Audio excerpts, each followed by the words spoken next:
어느 사회학자가 말하기를 21세기는 안일의 시대다, 그렇게 규정을 했습니다.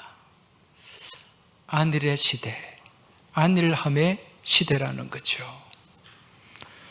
그 이유는 너무 긴장이 없고 또 편안한 삶이 계속해서 이어지다 보니까 삶 자체가 안이해지고 안일해졌다, 그런 이야기입니다. 무슨 말이냐면 1991년 이후로 1991년에 구소련 연방이 붕괴가 되었지 않습니까? 그리고 냉전 시대가 끝났어요. 그리고 지금까지 한 35년가량 시간이 이어져 오면서 큰 전쟁이 없는 시대를 우리가 살고 있습니다. 그러면서 사람들의 마음이 점점 느슨해지고 안일해졌다는 거죠. 그러면서 더 편안한 것을 찾고 또 그리고 그로 인해서 또 절대자이신 하나님을 외면하는 그런 삶을 살아가는 시대가 바로 지금 우리가 살고 있는 21세기라는 것입니다. 그런데 이러한 안일의 시대를 이제 벗어나서 몇 년 전부터 다시 이 지구촌에 전쟁의 소문이 점점 확산되고 있습니다. 지금 우크라이나 전쟁이 2년을 넘어 지금 3년을 향해 가고 있고 또 이어서 하마스가 이스라엘을 침공함을 통해서 지금 이스라엘과 하마스의 전쟁이 지금 계속해서 확산됩니다. 이 전쟁이 중동 전역의 전쟁으로 지금 확대될 위기에 놓여져 있다는 것입니다. 여러분, 이 중동 지역, 특히 이스라엘 주변에는 정말 화약고와도 같습니다. 많은 전쟁들이 있어 왔지 않습니까? 자주 말씀드리지만 이 이스라엘은 우리나라 역사와 굉장히 닮은 면이 많이 있어요. 사실 우리나라도 6.25 휴전 이후에 지금 한 70년간 큰 전쟁이 없는 시대를 우리가 살고 있는데 그 이전에 보면 우리 역사에도 얼마나 많은 전쟁이 있어 왔는지 모릅니다. 금년이 고조선이 시작된 우리나라 역사 4357년째 되는 해입니다. 우리는 반만년의 역사라고 하죠, 그렇죠? 예. 이 4300년이 넘는 역사 가운데 우리가 외부의 적들로부터 침략을 받은 적이 몇 번이냐? 970번이 넘어요. 여러분, 그럼 한번 계산을 해보세요. 몇 년마다 한 번씩 전쟁이 일어났습니까? 거의 5년에 한 번 꼴입니다. 5년에 한 번 꼴. 근데 지금 우리는 한 70년 이상 전쟁이 없는 시대를 살아가다 보니까 우리 스스로도 굉장히 안이하고 안일한 삶을 살고 있다는 것, 이걸 우리가 느낄 수가 있습니다.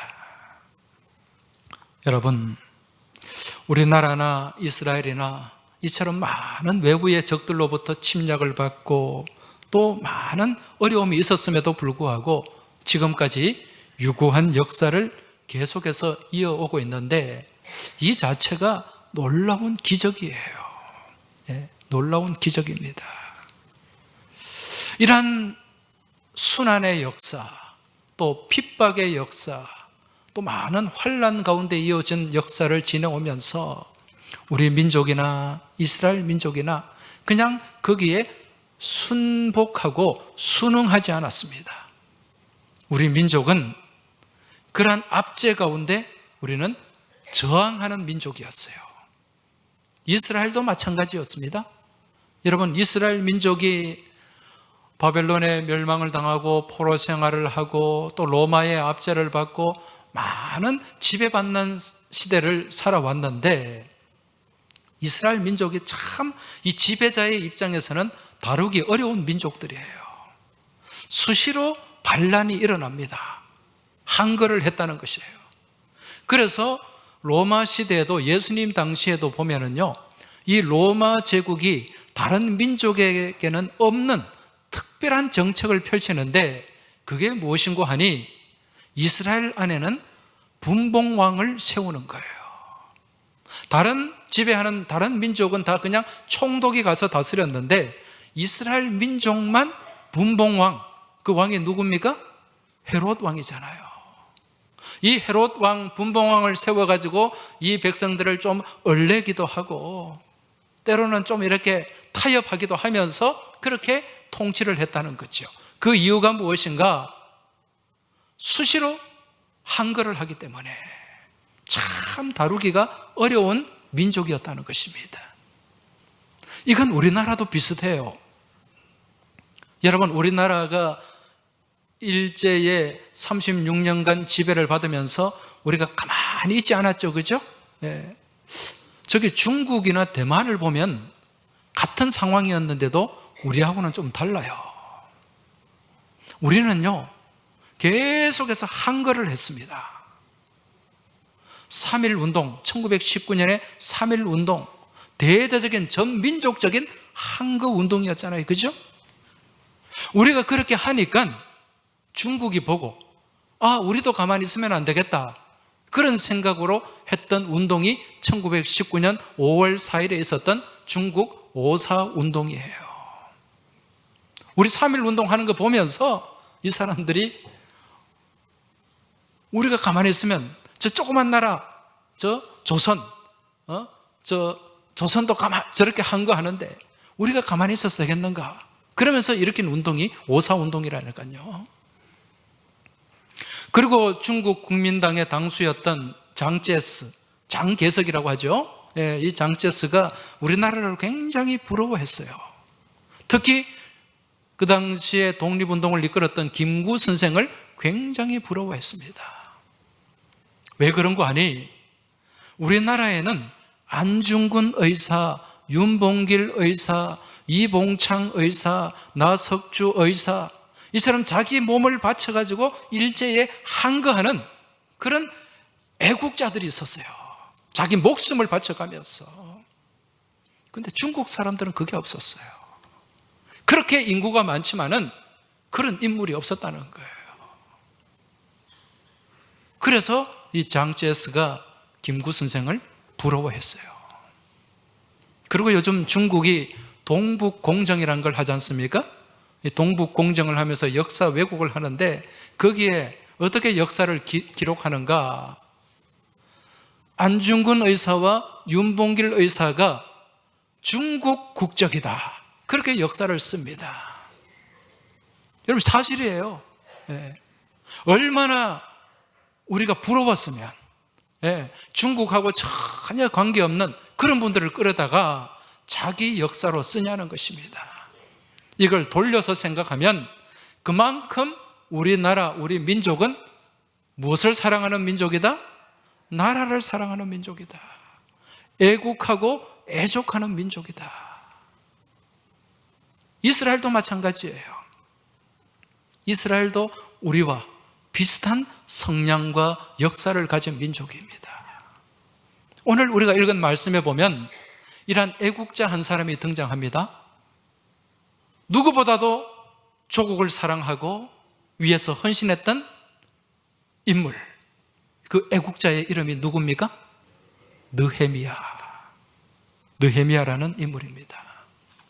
이 느헤미야라는 이름의 뜻은 여호와가 위로한다, 그런 의미인데, 여러분, 이 느헤미야가 살았던 시대가 어떤 시대였습니까? 지금 이스라엘이 페르시아 제국에 지배당하던 시대였죠. 주전 586년에 남유다가 망한 뒤에 바벨론의 포로로 잡혀갔고, 그런데 그 유다 백성들을 지배하던 바벨론이 멸망하고 그 뒤에 무슨 제국이 들어왔습니까? 페르시아 제국. 성경에는 바사 제국, 이렇게 기록이 되어 있습니다. 이 페르시아 제국의 식민지 백성이죠. 느헤미야는 식민지 백성입니다. 그런데 지금 느헤미야가 이 페르시아 제국 안에서 어떤 직책을 맡고 있습니까? 술 맡은 관원의 직책을 맡고 있습니다. 그냥 우리가 보통 생각하면 술 맡은 관은 그 별거 아니다 생각할 수 있는데, 그런데 이 당시 역사적인 상황을 동원한다면, 그 당시 시대적인 배경에서 살펴보면 이 직책은 굉장히 중요한 직책이었어요. 왜 그런가? 여러분, 고대 제국, 고대 왕실에서는 늘 연회가 베풀어졌어요. 많은 사람들을 불러가지고 잔치를 했습니다. 그러한 연회 자리, 장치 자리에 빠지지 않는 게 있죠? 술입니다. 그리고 제사를 지낼 때도 술이 동원이 됩니다. 그래서 이 술은 무엇보다도 귀하게 여겨졌어요. 그리고 이 연회 자리, 여기에 많은 음식과 술이 있는데 여기서 혹시 왕이 독사를 당할 위험도 있어요. 이걸 미연에 방지하는 전체적인 책임을 맡고 있는 사람이 누군가? 술 맡은 관원이었어요. 오늘날로 친다면 대통령실에 있는 전체 행사를 기획하고 주관하는 의전 비서관, 이런 정도의 역할이라고 할 수가 있습니다.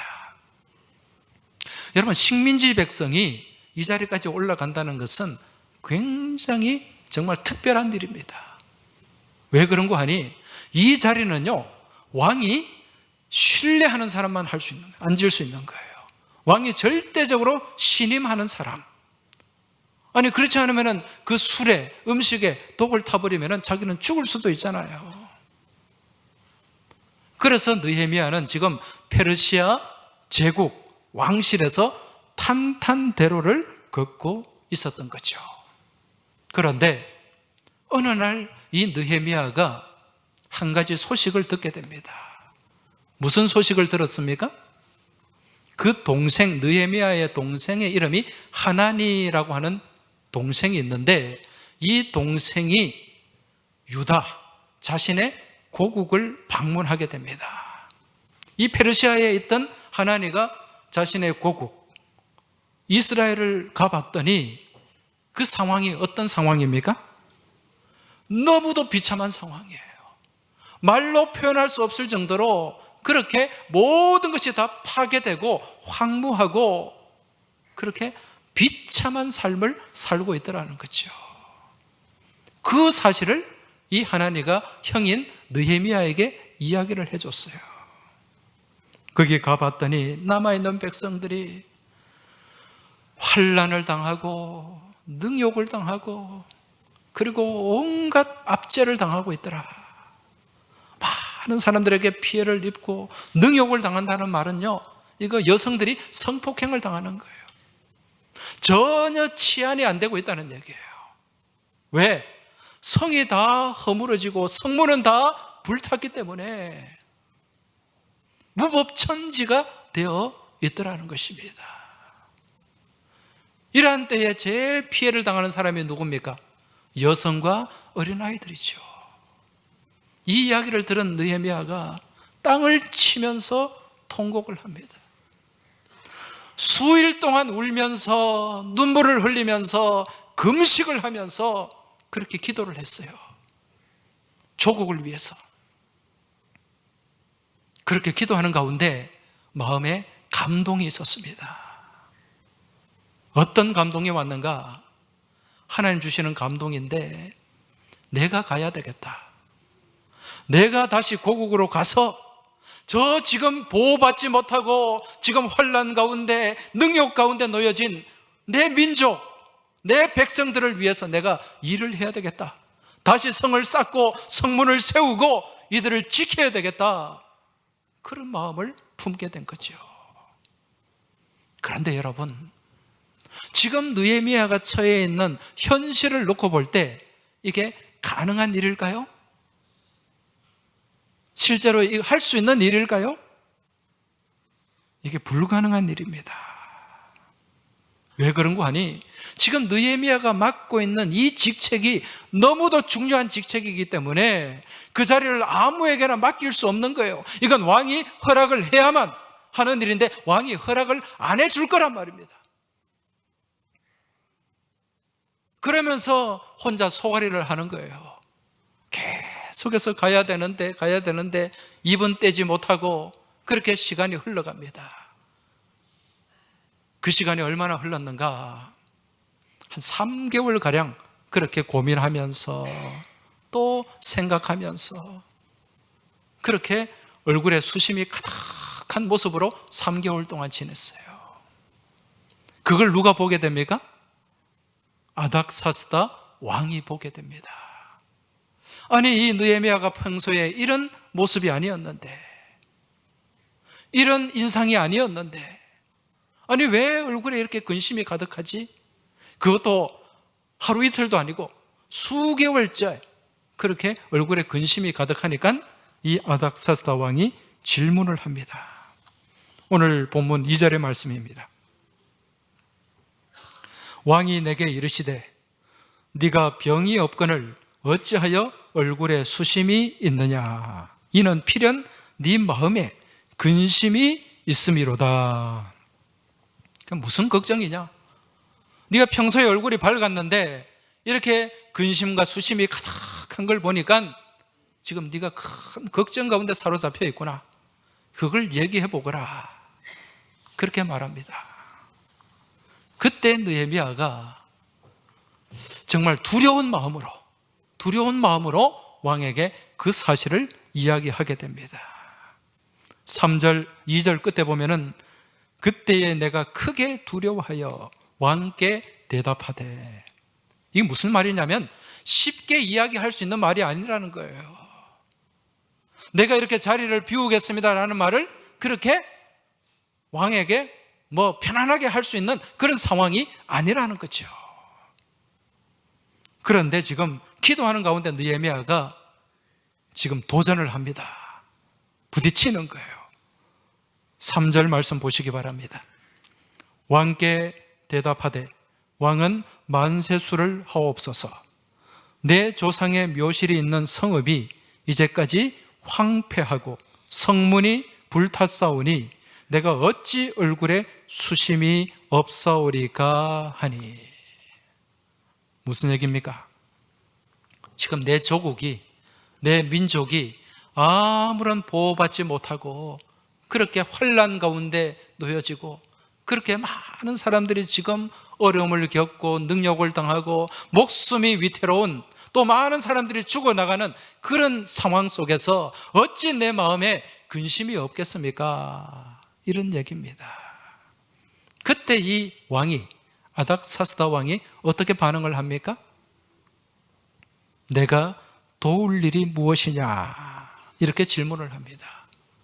여러분, 이게 정말 우리가 그냥 말씀을 읽으니까 그런 모양이다라고 생각할 수 있는데, 이 당시 상황을 놓고, 그 시대적인 정황을 놓고 바라보면요, 이게 불가능한 일이에요. 왜 그런 거 하니? 지금 바사 제국은요, 엄청난 식민 지배를 하고 있는 거예요. 지금 수많은 식민지 나라들이 있습니다. 여러분, 그 많은 식민지 나라 그 백성들 일일이 어떻게 다 신경 쓰고 챙깁니까? 식민지는 그렇지, 왕이 그렇게 생각할 수 있단 말입니다. 네. 그런데 지금 왕이 이 신하 느헤미야의 이 말을 새겨 듣고 흘려보내지 않고, 그리고 내가 너를 도와주겠다, 지금 이렇게 나오는 거죠. 그것도 대체 불가, 빠져서는 안 되는 그런 자리에 있는 신하인데, 이 신하에게 자리를 비우고 네가 할 수 있도록 내가 도와주겠다, 그런 얘기죠.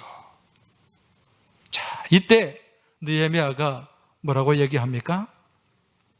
자, 4절, 5절 말씀을 한번 보십시오. 왕이 내게 이르시되 그러면 내가 무엇을 원하느냐 하시기로 내가 곧 하늘의 하나님께 묵도하고, 무엇했다는 거예요? 기도했다는 거예요. 기도하면서 지금 왕에게 이 부탁을 하고 있는 겁니다. 왕에게 아뢰되 왕이 만일 좋게 여기시고 종이 왕의 목전에서 은혜를 얻어싸오면 나를 유다 땅 나의 조상들의 묘실이 있는 성읍에 보내어 그 성을 건축하게 하옵소서 하였는데, 지금 완전히 직진하고 있는 거예요. 믿음으로 지금 나가고 있는 거죠.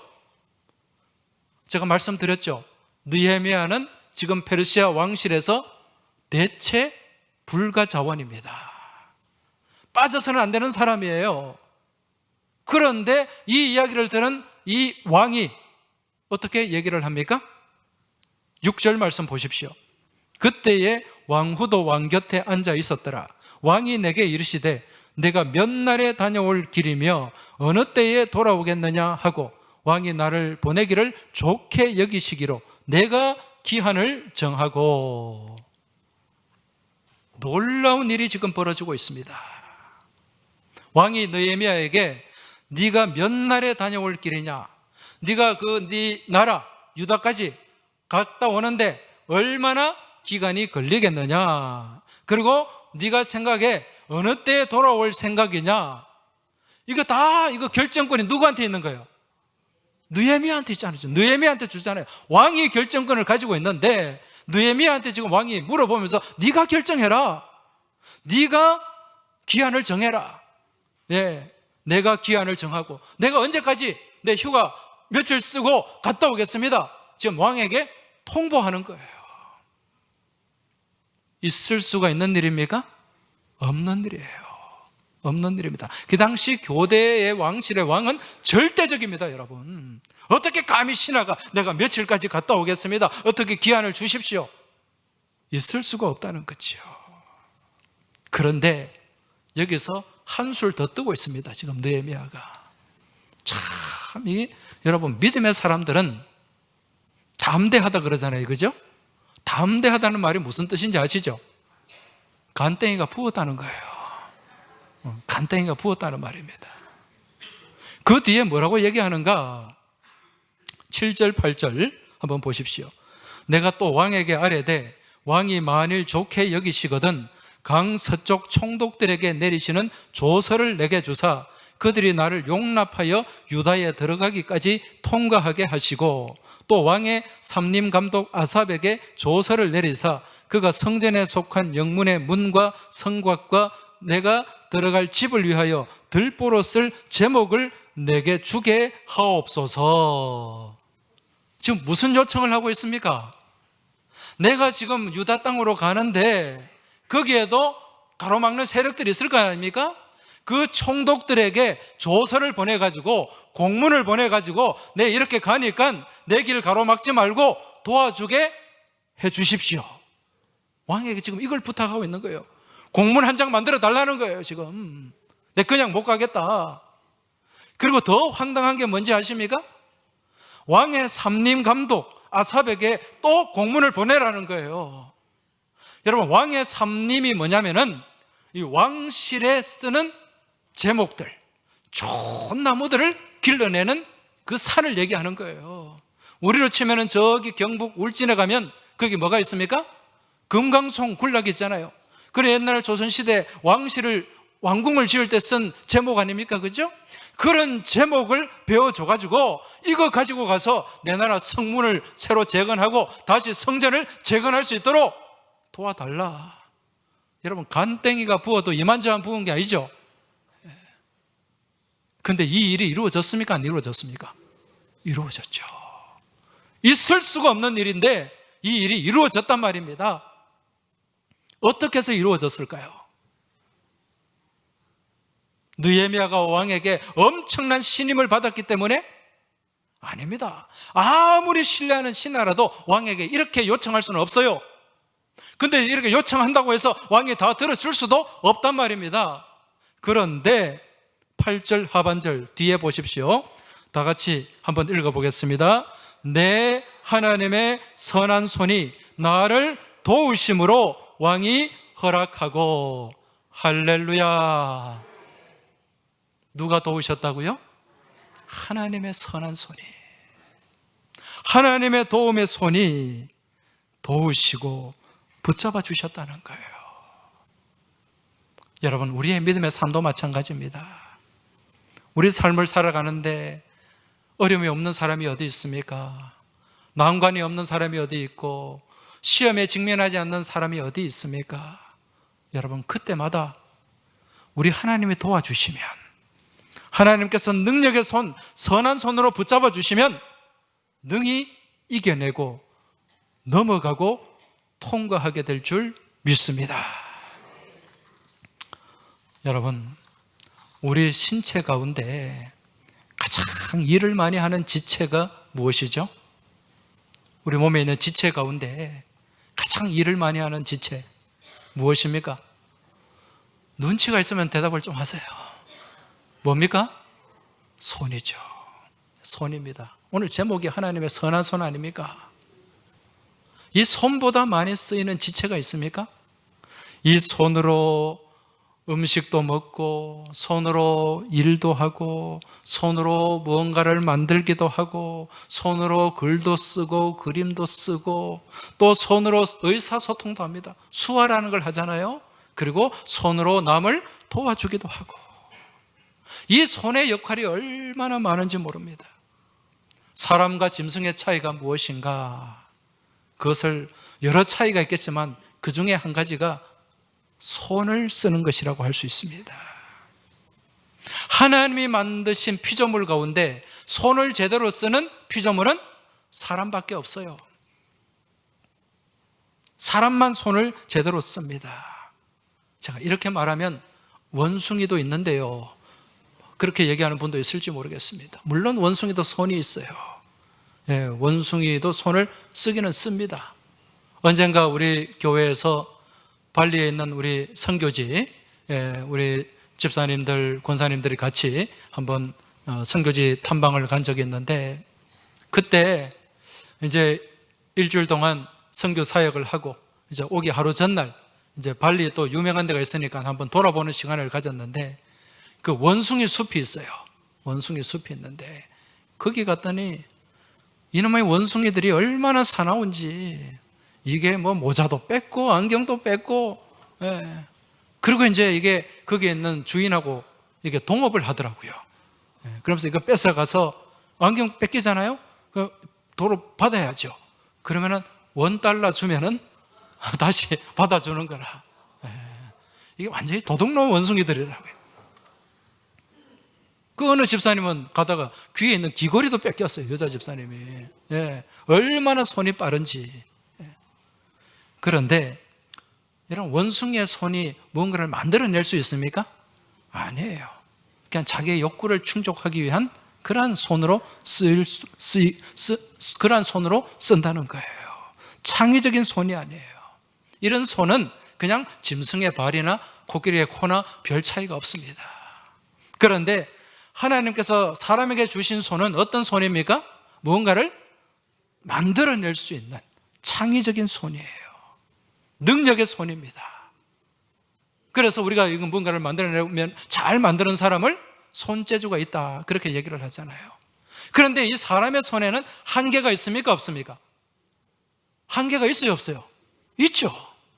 그런데 한계가 없는 손이 있어요. 제한이 없는 손이 있어요. 그 손이 누구의 손일까요? 하나님의 손이에요. 하나님의 능력의 오른손인 줄 믿으시기 바랍니다. 그래서 오늘 말씀에 보면 하나님의 선한 손이 나를 도우셨다. 여기서 선하다는 말은요, 히브리 말로 토브라는 말입니다. 토브. 우리 교우들 토브라는 말 히브리어 아시는 분들 많으실 텐데 무슨 뜻입니까? 예, 좋다는 뜻이죠. 좋다. 예, very good. 이 토브라는 단어가 어디 제일 많이 나오냐면은 창세기 1장에 하나님이 창조를 하시고 그리고 말씀을 하셨죠. 보시기에 좋았더라. 좋았더라. 이 단어가 토브라는 단어예요. 그러니까 하나님의 선한 손, 그러면 하나님의 기쁜 손, 기뻐하시는 손, 예, 그런 의미가 여기에 담겨 있습니다. 하나님의 기뻐하시는 손, 이걸 다르게 표현을 한다면 하나님께서 기쁜 마음으로 하시는 일이라는 뜻이에요. 무슨 말인가? 하나님의 그 손으로 우리를 도우실 때, 자녀된 우리를 붙잡아 주시고 우리에게 도움을 베푸실 때 누가 가장 기뻐하신다? 하나님이 가장 기뻐하신다는 거예요. 이게 하나님의 선한 손입니다. 지금 느헤미야는 어렵고 힘들고 막막한 순간 속에서 순간순간 도우시는 하나님의 선한 손을 경험하고 있습니다. 그리고 이렇게 느헤미야를 도우시는 가운데 느헤미야도 기쁨과 감사가 있겠지만은 더 기뻐하시는 분이 누구라는 거예요? 하나님이시죠. 여러분, 우리 하나님은 자녀된 우리를 돕기를 원하시는 분이고 도우면서 더 크게 기뻐하시는 분인 줄 깨달으시기 바랍니다. 언젠가 저희 친지와 제가 전화 통화를 한번 한 적이 있는데요, 이분은 연세가 있는데 좀 재력이 있으세요. 재력이 있는 분인데 저한테 자랑하면서 막 얘기를 하는 거예요. 이분이 안수 집사님이신데 이 집에 아들 하나, 딸 하나가 있어요. 근데 그 아들이 굉장히 좀 도전하는 어떤 마인드, 모험심 있는 건지는 모르겠는데 뭔가를 직장생활 조금 하더니 자기 일을 하는데 계속해서 뭔가 시도를 하는 거예요. 그런데 아버지의 도움을 전혀 받지 않았어요. 자기 힘으로 뭔가를 이루어 보겠다는 그런, 어떻게 보면 건강한 생각이지 않습니까? 근데 안타깝게도 그 일이 잘 되지 않는 거예요. 근데 그걸 바라보는 부모의 마음, 아버지의 마음은 어떨까요? 참 힘들죠, 그죠? 답답하죠. 내가 조금만 도와주면 잘 될 것 같은데 도와달라 소리를 안 하는 거예요. 그런데 어느 날 이 아들이 이제 안 되겠는지 아버지 한 번만 도와주십시오, 이런 요청을 하더라는 겁니다. 그래서 그 아버지가 기쁜 마음으로 그 아들을 도와줬어요. 그런데 다행스럽게도 그 하는 일이 지금 잘 되고 있다, 그러면서 저한테 자랑 삼아서 그렇게 얘기를 했습니다. 저는 그분과 통화를 하면서 그런 생각이 들었습니다. 이게 하나님 마음, 하나님 아버지의 마음이 아닐까. 하나님은 우리를 도와주고 싶으신데 정말 도와주고 싶은 마음이 굴뚝 같은데 자녀된 우리가 도움을 요청하지 않는 거예요. 도움을 요청하지 않는다는 거예요. 우리 아버지 하나님은 모든 것을 다 갖고 계시는데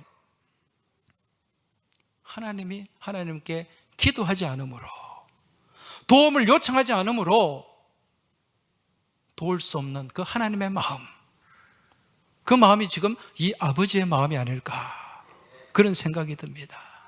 여러분, 아버지는 자식을 도와주길 원합니다. 그죠? 자식이 잘 되길 원합니다. 잘 되는 모습을 보고 기뻐하는 것이 아버지의 마음입니다.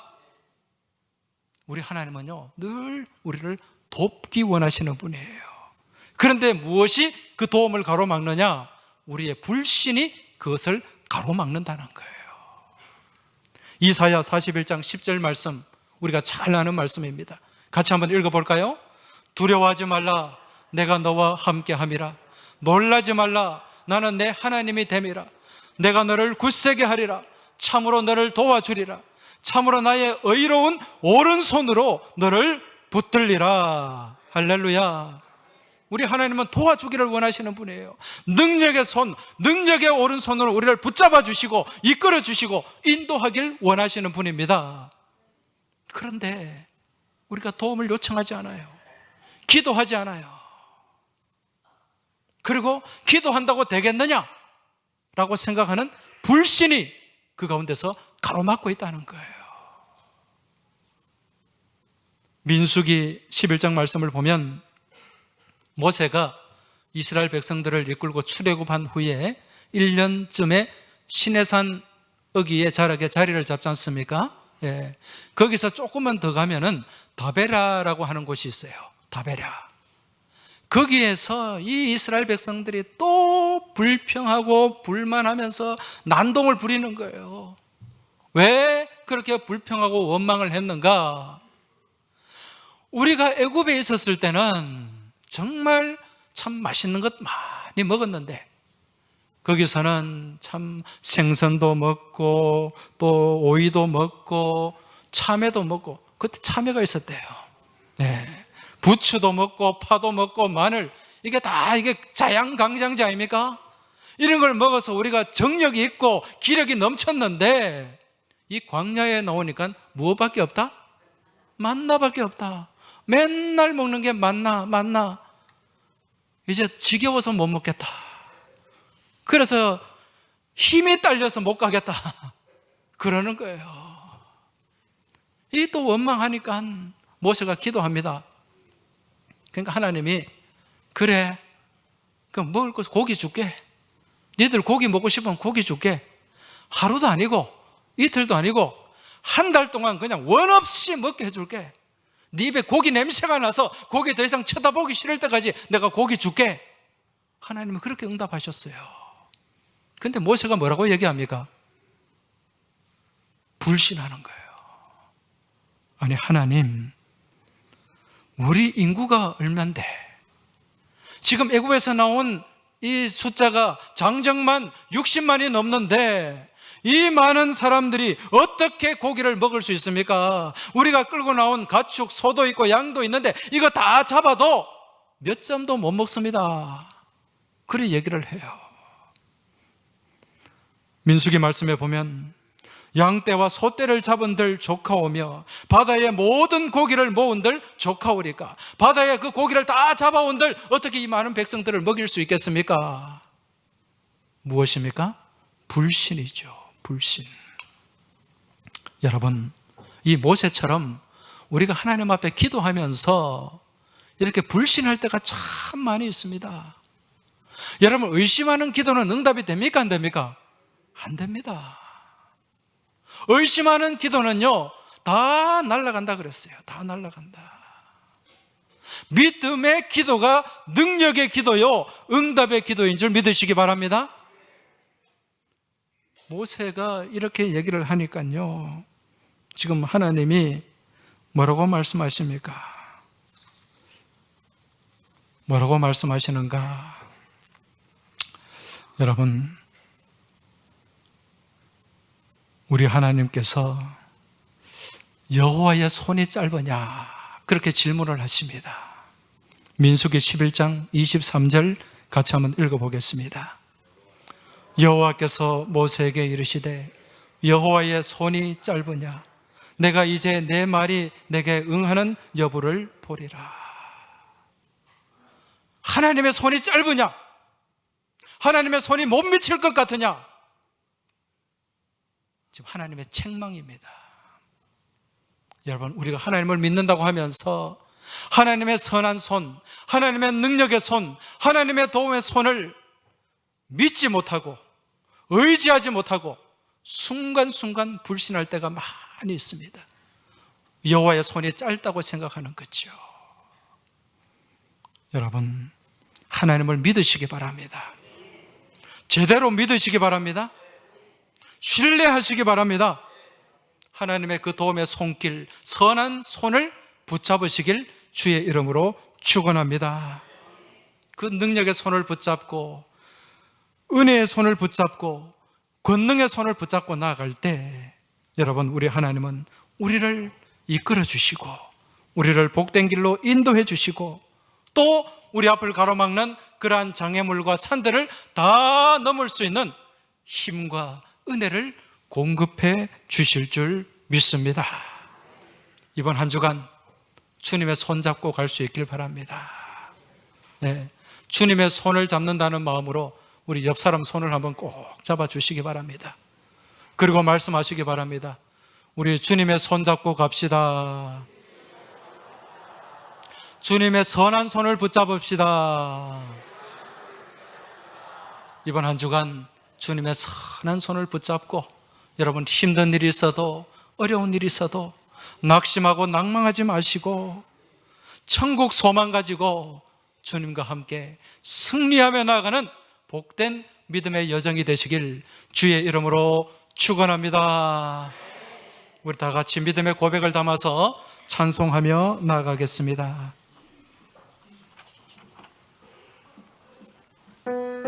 주님여, 이 손을 꼭 잡고 가소서.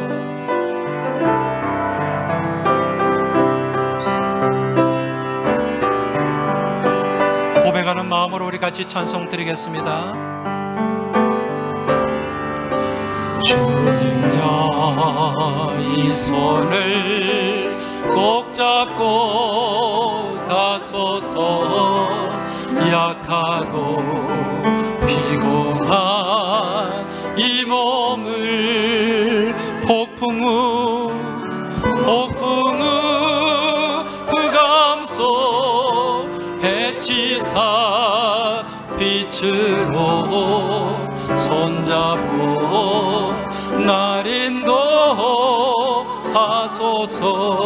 인생이 힘들고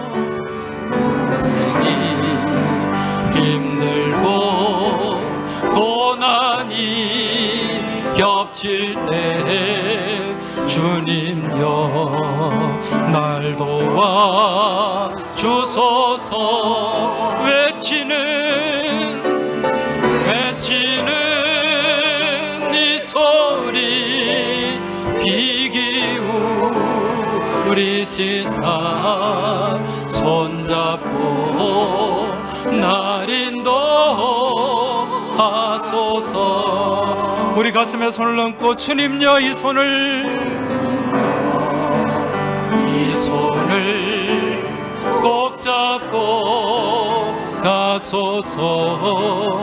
약하고 피곤한 이 몸을 폭풍우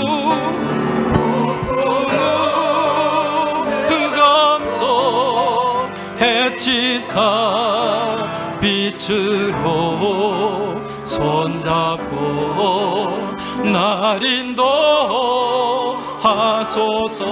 우리 손을 들고 인생이 힘들고 고난이 겹칠 때 주님여 날 도와 주소서. 외치는 이 소리 귀 기울이시사 손잡고 날 인도하소서.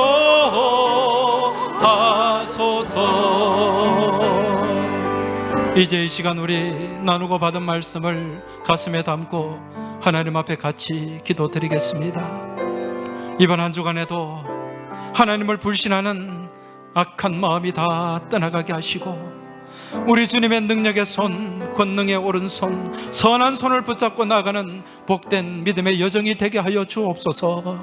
우리 주님 안에서 내 앞을 가로막는 어떤 산이 있고 어떤 장애물이 있을지라도 거기에 굴하지 않고 넘어지고 쓰러지지 않고 주님 손 붙잡고 힘을 내어서 그 산을 넘어가고 통과할 수 있게 하여 주시옵소서. 이 믿음 가지고 이 기도 제목 가지고 우리 같이 합심해서 주님 앞에 기도하며 나아가겠습니다. 우리 주여 한번 외치고 통성으로 기도하겠습니다. 주여, 살아서 역사하시는 아버지 하나님, 이 시간 저희들에게 하나님 말씀 주심에 감사합니다. 주여 이 말씀 붙잡고 나아가길 소망합니다. 주님 저희와 함께하여 주시고 저희가 하나님 앞에 드리는 간절한 기도를 들어주시고 응답하여 주시옵소서. 아버지 하나님, 주님의 손을 붙잡기 원합니다. 능력의 손을 붙잡기 원합니다. 권능의 오른팔을 붙잡기 원합니다. 우리 하나님의 선한 손을 붙잡고 이 장애물과 시험과 환난을 헤쳐나가길 원합니다. 주님 저희와 함께하여 주시옵소서. 아버지 하나님, 어떤 장애물이 가로막을지라도 어떤 환난과 고난이 가로막을지라도 굴하지 않게 하여 주시고 넘어지지 않게 하여 주시고 좌절하지 않게 하여 주시옵소서. 주님의 능력의 팔 붙잡고 이번 한 주간에도 주님 안에서 말씀 안에서 승리하는 저희 모두가 되게 하여 주시고 인도하여 주시옵소서. 하나님 아버지, 저희들에게 믿음을 더하여 주옵소서. 하나님을 불신하는 마음들이 다 떠나가게 하여 주옵소서. 오직 주님만 믿고 의지하는 믿음 위에 굳게 서서 우리를 향해 펼치시는 주님의 선한 손을 붙잡게 하여 주시옵소서. 능력의 손을 붙잡게 하여 주옵소서. 권능의 오른팔을 붙잡고 믿음으로 담대히 맞서며 나아가게 하여 주시옵소서. 이번 한 주간에도 주님의 손을 붙잡고 어떤 산이 있을지라도 어떤 장애물이 우리를 가로막을지라도 주눅들지 않고 담대하게 맞서며 그 장애물을 넘어서고 통과하는 저희 모두가 되게 하여 주옵시고, 우리 주님의 친절한 팔에 안겨서 주님과 동행하고 주님과 동거하는 복된 믿음의 여정, 믿음의 삶이 다 되게 하여 주시옵소서.